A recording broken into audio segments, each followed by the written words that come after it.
Hello, my name is Truong, and this is my audition video for memory and spatial abilities as predictors of depression and anxiety.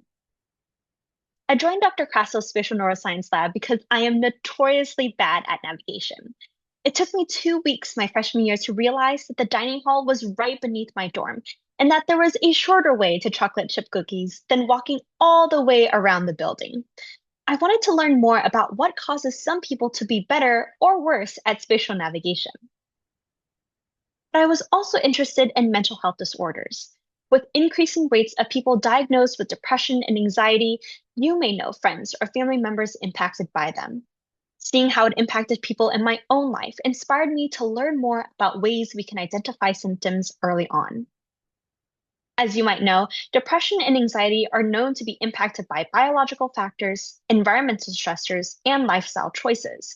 However, there is a lack of research into the nuances of these influences, particularly in how cognitive performances and memory and spatial navigation can predict it. Previous studies have shown overlapping brain circuitry between spatial navigation, memory, depression, and anxiety, including areas such as the hippocampus and amygdala. However, most literature focuses on major depressive disorder or generalized anxiety disorder, leaving a knowledge gap in whether spatial ability variances can predict subclinical symptoms of depression and anxiety. This study aims to examine how these variations in memory and spatial abilities can predict individual differences in depression and anxiety scores. We had almost 200 participants, averaging 21 years old, complete a series of memory and spatial ability tasks testing their associative memory, pattern separation, mnemonic discrimination and mental rotations, spatial navigation, and route learning. Our data analysis shows that lower working memory and attention performance were correlated with higher anxiety scores. We also found that tasks involving pattern separation interacted with sex to predict depression scores.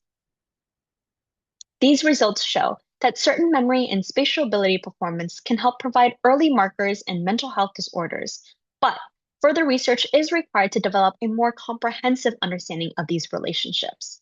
Perhaps in the future, we can look at how functional brain imaging can shed light into these nuances, or look into a more elderly population where depression and anxiety rates are found to be higher.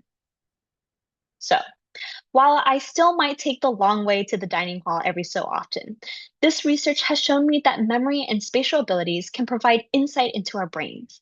By identifying these cognitive markers early, we can also shape the future of mental health support. Thank you.